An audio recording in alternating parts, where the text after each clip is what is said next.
75세에 고향 떠나라고 할 때 아브라함은 아멘 순종하고 떠나는 모습을 찾아봐요.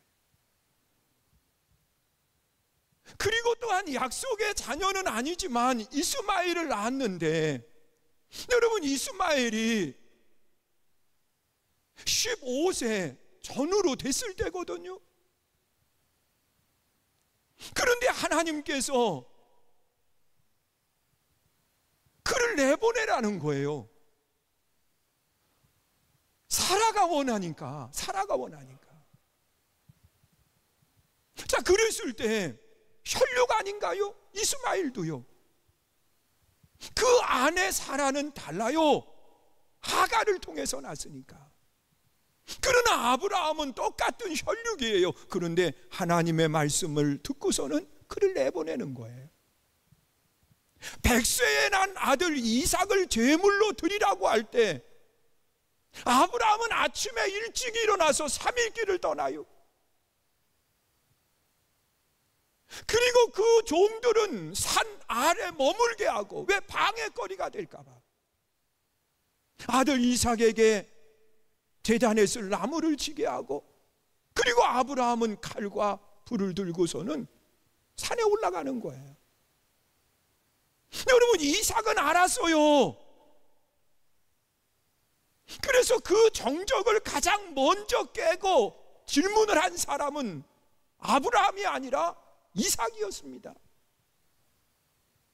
산에 올라갈 때 내 아버지요 그러면서 아브라함을 부르는 거예요. 여러분 그러면서 아들 이삭을 제물로 드리는데, 여러분 이삭이 그 당시에 나이가 건장한 젊은 나이입니다. 20이 넘어간 그런 나이예요. 그런데 하나님께서 그 이삭을 제물로 드리라고 할 때 아버지가 하나님의 말씀이라고 이야기했을 거예요. 너를 하나님이 제물로 원하신다. 자, 이 말을 들었을 때 이삭은 아버지가 하시는 대로 자기 몸을 그대로 내어 맡기는 거예요. 아버지께 순종하고 하나님께 순종하는 거예요. 그를 결박해서 제단에 올려놓고 아브라함이 칼을 들어 내려치려고 할 때 하나님이 그를 막으셔서 이삭은 산 거예요. 그걸 눈으로 봤어요. 여러분 아들 이삭을 제물로 드릴 때 마취를 했겠어요? 깨어나 보니까 살았네요, 뭐 이렇게 말할 수 있어요? 아니에요. 눈으로 본 상태에서 아버지가 말씀에 순종하는 걸 본 거요. 믿으세요? 여러분 이런 모습을 바라보면서 아하, 하나님의 말씀에 순종하는 것이 복 있는 신앙이로구나. 그래서 애굽으로 가려고 다 준비했지만 하나님께서 지시하는 땅으로 가라고 이야기할 때 자기 생각을 내려놓고 하나님의 말씀에 순종의 신앙을 가지고 행동한 거예요. 이것이 복 있는 사람의 이유입니다. 여러분 성경에 보면 하나님이 벌하신 사람이 있어요. 그 사람이 대표적인 사람이 불순종의 사람이더라고요. 여러분 아담과 하와도 불순종으로 모든 걸 다 잃어버렸고, 이스라엘의 처음 왕 사울도요 불순종으로 모든 것을 잃어요. 아말렉과 전쟁하면서 하나님이 아무것도 취하지 말아라. 지난날에 아말렉이 이스라엘을 괴롭힌 것 때문에 하나님은 그들을 멸하라고 했는데 아각 왕과 전 가축들을 살려둬요. 이것이 결국은 버림받았어요. 여러분 또 한 사람이 있어요. 아간입니다. 여리고성을 정복하면서 가나안의 첫 성이기 때문에, 첫 것이기 때문에 아무것도 취하지 말아라. 그것은 내 것이다. 하나님이 말씀하셨어요. 그래서 태워서 다 드리라고 했는데 아간이 욕심이 생겨가지고 불순종하고 외투, 은금을 감춰둔 거예요. 그것이 온 가족이 돌로 쳐서 죽임을 당하는 결과를 가져온 거예요. 여러분, 순종은 복인 거예요. 믿으세요? 우리가 하나님의 말씀에 귀를 기울이고 하나님이 말씀하시는 것은 어떤 것이든 내 것을 다 내려놓고 아멘 순종하는 믿음의 성도 되시기를 주의 이름으로 축원합니다. 그리고 두 번째로 본문에 나타나 있는 말씀을 보니까 이 이삭이 거부가 되는 아름다운 역사가 언제 일어났느냐, 오늘 본문 12절에 보면 그렇게 이야기해요. 이삭이 그 땅에서 농사하여 그 해에 100배나 얻었고 그랬습니다. 여러분, 그 해, 여러분, 기근, 흉년, 고난의 때를 이야기하잖아요. 그러면 우리 같으면 그런 생각할 거예요. 올해만 어떻게든 견디면 뭐 좋은 그러한 환경이 됐을 때 씨앗도 뿌리고 그러면 되지. 내 땅도 아니고 지금 블레셋 진영에 들어와 있는 거고, 그러니까 올 한 해만 어떻게든지 우물에 물을 파서 양떼를 먹이고 그리고 있는 것 가지고 먹고 살면서 시간을 벌어야 되겠다, 뭐 이런 생각을 하는 것이 이치인 거예요. 그런데 이 이삭은 그 해에 뭐를 했느냐, 씨앗을 뿌린 거예요. 그 척박한 땅에다가. 여러분, 블레셋 사람들이 쳐다도 보지 않는 땅에다가 씨앗을 뿌린 거예요. 그리고 몇 배의 열매를 거두었느냐, 100배의 열매를 거두었다고 하는 사실인 거예요. 여러분, 하나님은 씨앗을 뿌리는 사람에게 열매를 거두게 하시는 복을 주시는 거예요. 여러분, 어느 성도님이 늘 하나님의 성전에 올라와 기도하는 기도의 제목이 있는데, 하나님, 내 삶에 많은 열매를 맺게 해주시옵소서. 하나님, 많은 열매를 맺게 해주시옵소서. 그러면서 기도하는데 1년이 넘도록 동일한 기도를 하는 거예요. 성전에 올라와서 무릎을 꿇고 늘 눈물로 기도해요. 그런데 어느 날 하나님이 응답을 하신 거예요. 얘야, 아니 열매를 원하면 심어야지. 심지도 않고 그냥 열매만 달라고 그러니 심어라 그러시더라는 거예요. 여러분, 사과 열매를 거두기 원하면 사과나무 심어야지요. 여러분, 대추를 원하면 대추나무 심어요. 그냥 열매만 달라고 하지 말라는 거예요. 여러분, 이삭이 심었어요.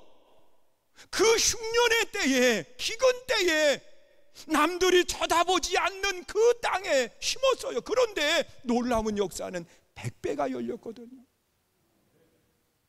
그런데 그 100배의 비밀을 누가 이야기하시느냐? 신약에서 예수님이 하시는 거예요. 여러분, 100배의 열매를 거둘 수 있으려고 하면 길 같은 땅에다가 뿌리면 안 된다는 거예요. 새들이 와서 먹어버려요. 돌짝밭에 뿌리면 안 된다는 거예요.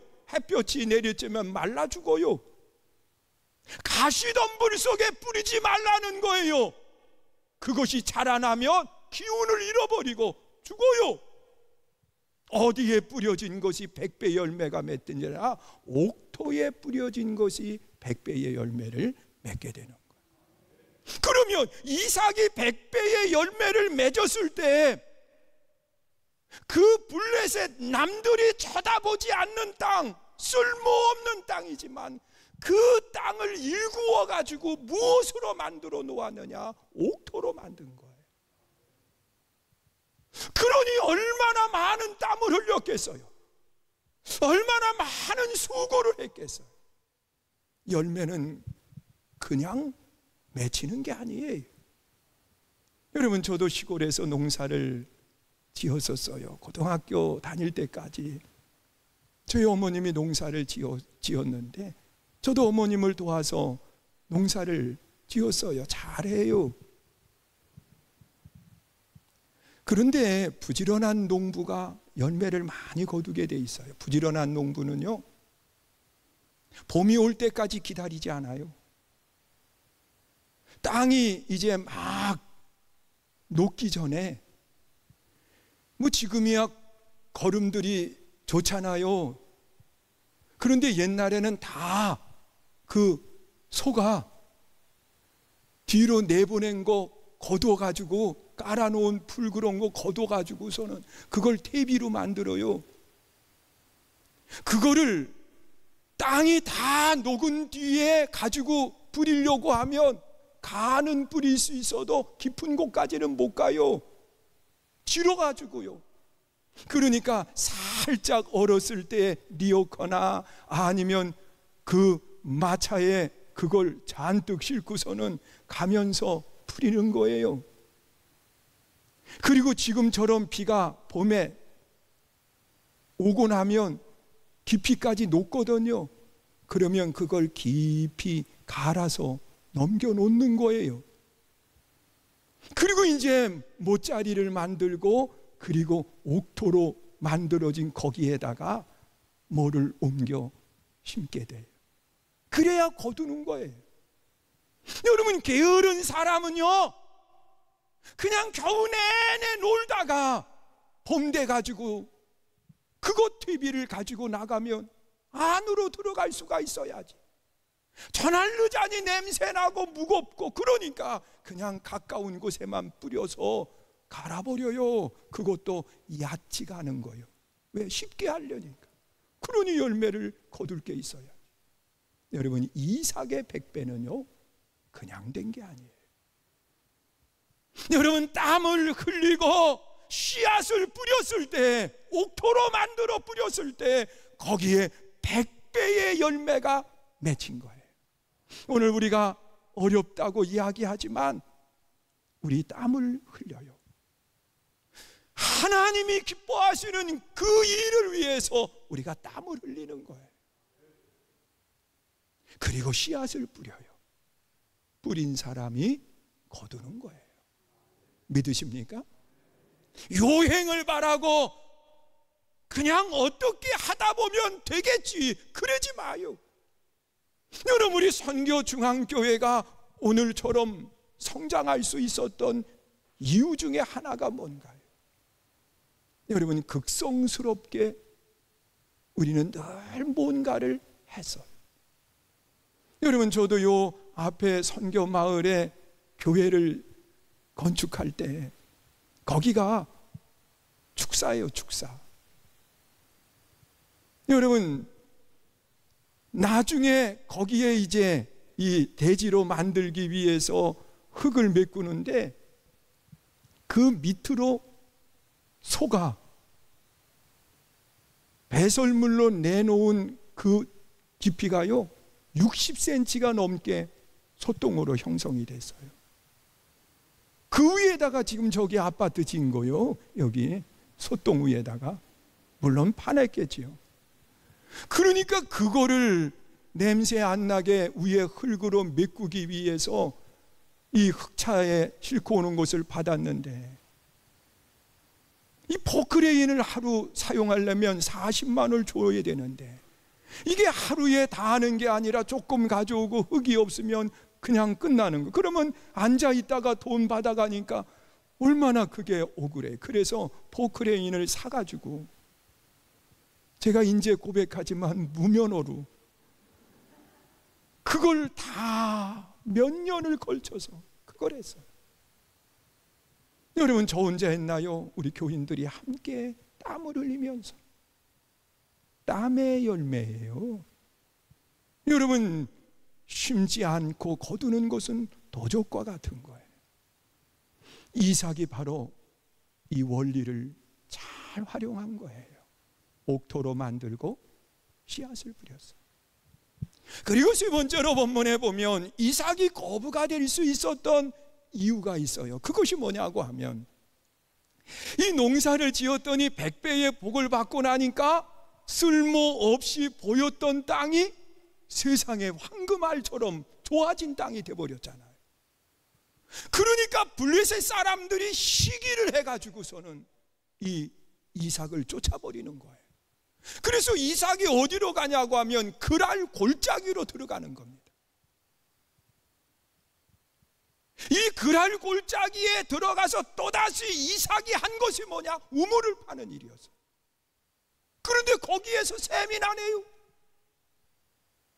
그러니까 또다시 하는 이야기가 이거 우리 땅이니까, 그러면서 다툼이 일어난 거예요.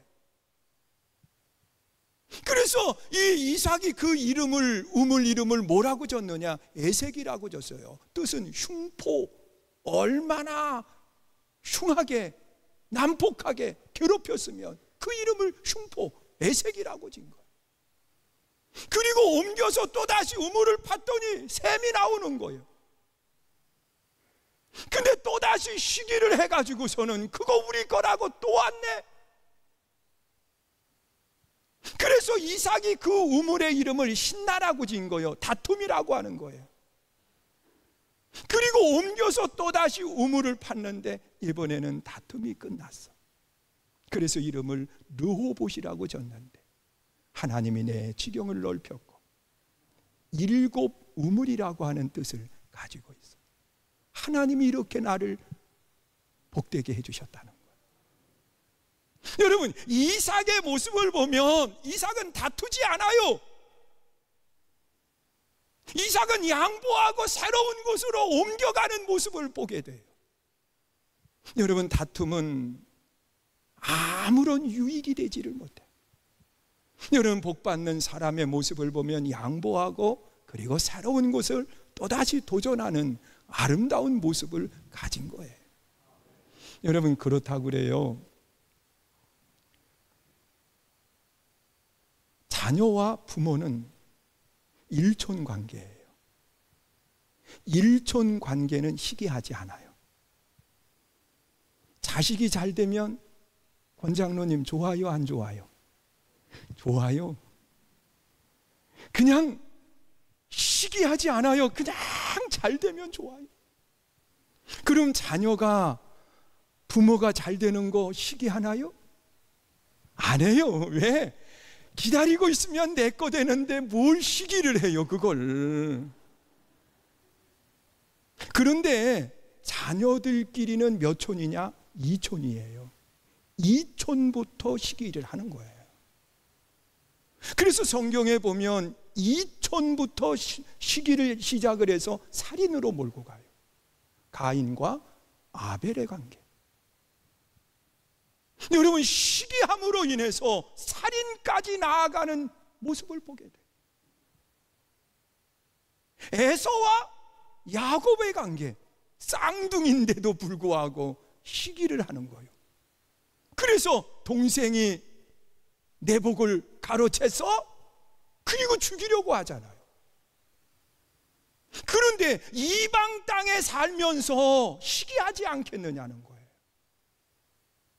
내 민족도 아닌 다른 민족이 잘 되는데 시기하지 않느냐는, 영적으로도 마찬가지인 거예요. 여러분, 목회자와 성도와의 관계를 일촌 관계로 이야기해요. 그래서 성도들이 저 찾아와서 자랑하면 저 시기하지 않아요. 왜? 성도들이 잘 돼야 내게 기쁨이 되거든요. 또한 목사가 잘 됐다고 해서 시기하면 이거 안 되잖아요. 아닌가요? 그런데 성도와의 관계는 형제요 자매라고 그래요. 거기는 시기의 관계가 형성이 돼. 그래서 절대로 뭐 하면 안 되느냐? 자랑하면 안 돼. 여러분, 성도들끼리 서로 자랑하다 보면 꼭 뭘로 끝나느냐? 다툼으로 끝나는 거예요. 자랑 가운데 해서는 안 되는 자랑은 자녀 자랑이더라고요. 자녀가 다 똑같을 수 없잖아요. 그러니까 자랑하면 안 되는 거예요. 왜? 시기의 관계로 무너져 버리니까. 그런데 이 시기를 잠잠하게 한 것이 누구냐? 이삭이더라고요. 이삭은 시기에서 쫓아버리면 새로운 곳에 가서 또다시, 또 쫓아버리면 새로운 곳에 가서 또다시, 한 번도 다투지 않아. 이것이 복 있는 사람의 이유입니다. 오늘 우리는 다툼보다는 양보하고 함께 할 줄 아는 아름다운 성도 되시기를 축원합니다. 그리고 마지막으로 본문에 나타나 있는 말씀을 보니까 하나님이 주셔야 돼. 그래서 12절 하반절에 보니까 그 해에 100배를 얻었고 여호와께서 복을 주심으로 그랬습니다. 그런데 하나님이 주시는 복은 복 있는 장소에 내가 있어야 되는 거예요. 여러분 성경을 잘 보면은요, 사단은 상황을 가지고 유혹을 합니다. 아담과 하와를 유혹할 때 장소로 유혹한 것이 아니라 상황을 가지고 유혹을 한 거예요. 여러분 잘 보세요. 아브라함 이삭과의 관계 속에서 처음 입을 열어서 이삭이 이야기하는 것이 뭐냐고 하면, 우리가 이제 새벽에 나눌 텐데 미리 조금만 얘기할게요. 내 아버지요. 그것이 첫 번째 이야기예요. 내 아버지요. 그런데 그 내 아버지요라고 하는 그 말 속에서 아브라함은 상황으로 그것을 받아들인 거예요. 아들을 드려야 되는 마음의 아픔이 있기 때문에. 여러분 우리가 말이라고 하는 것이 똑같은 말인데 어느 사람은 상황으로 받아들이거든요. 거기에는 문제가 생겨요. 그런데 아브라함은 그것을 장소로 대답을 해요. 내가 여기 있다. 여러분 우리가 신앙생활을 하면서 사단은 상황을 이야기하지만 하나님은 장소를 이야기합니다. 이것이 왜 중요하냐?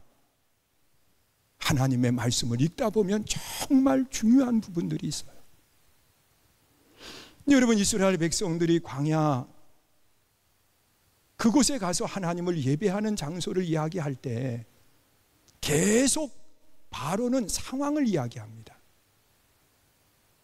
하나님은 장소에 대한 이야기를 하시는 거예요. 그 아담과 하와가 범죄했을 때도 하나님은 가장 먼저 물으신 것이 상황이 아니었어요. 너 어떻게 하다가 그러지 않았어요. 그러면 하나님 떠납니다. 하나님은 장소를 물었어요. 아담아, 너 어디 있느냐? 여러분 이것이 하나님이 복 주시는 삶의 비결이에요. 복 있는 자리에 있으세요. 시편 1편에도 분명하게 하시는 말씀, 복 있는 사람은 그러면서 장소에 대한 이야기를 하고 있어요. 상황이 아닙니다. 여러분 우리가 복 있는 자리에 내가 있어야 되는 거예요. 그것은 오늘 본문에 나타나 있는 말씀처럼 복 있는 자리는 어떤 자리냐? 말씀이 있는 자리고, 복 있는 자리는 땀을 흘리고 씨앗을 뿌리는 자리고, 복 있는 자리는 양보할 줄 아는 자리인 거예요. 이 아름다운 신앙 여러분들이 다 소유하심으로 시대 속에 놀라운 복이 여러분 속에 있기를 축원합니다.